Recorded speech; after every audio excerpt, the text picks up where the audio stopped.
Hello, hiya, it's Galen. You guys got Parkinson's. Following the theme of the 12 days of Christmas, we come to the third day. We're looking now at the Battle of Waterloos, which is the first official engagement in the 80 Years' War.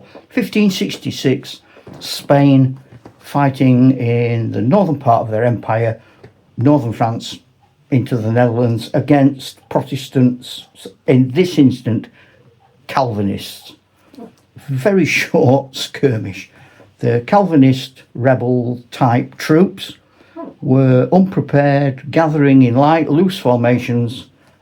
The Spaniards hit them with a hard, strong, well-trained force and obliterated them.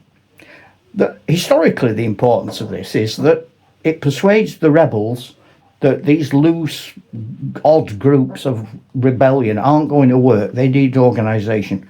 And as I say, it's the start of the 80 Years' War. So it's a long-term project. I've scaled this down to be a skirmish. I would play this using my favourite small-scale science fiction game, which is 5 Parsecs from home. It could just as easily be played with Stargrave. It could just as easily be played with any skirmishy type rules you want to make up. I've gone for a science fiction game as opposed to a Renaissance Reformation type period because I wanted to show lots of different games in lots of different scenarios.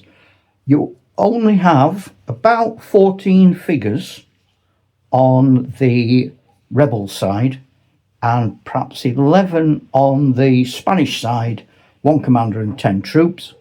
The rebels have about a third of their army are civilian type militia.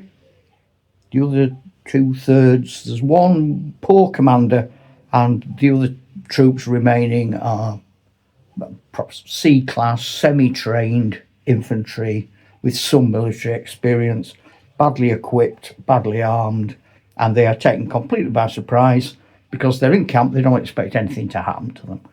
I'll show you how I've set mine up.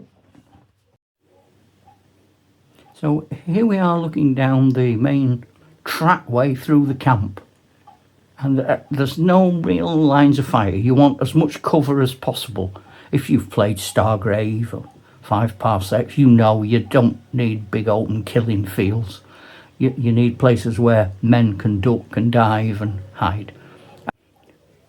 So approaching the base, these what would have been Spanish, these are Space Marines. They are coming in a group of 3 and they're launching a full-on attack, going to rely on their armour to assault the village from one side.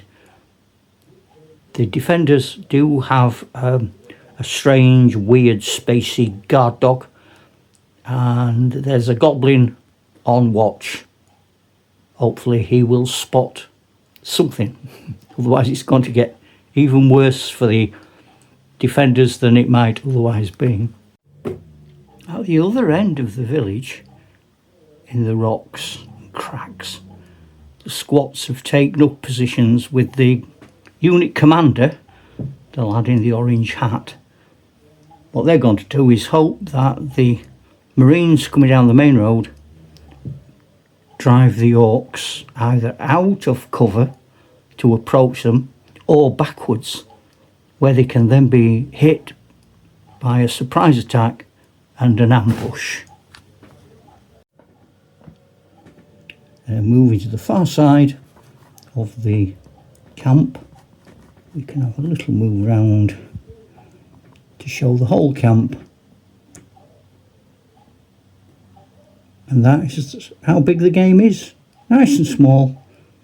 Probably, like I say, if you played it as a orthodox skirmish, 5 moves, 6 moves, but I'm sure you could find ways with Stargrave, 5 Parsecs, maybe stretch it out to an hour and a half, 2 hours. Nice little Christmas evening game. And then the final trick up the squat commander's sleeve is a halfling sniper who is making his way through the forest, had to begin sending pot shots down the road. And so there you are.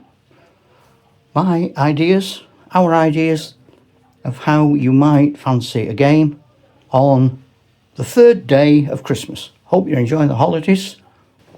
Ta-ra, Chuck!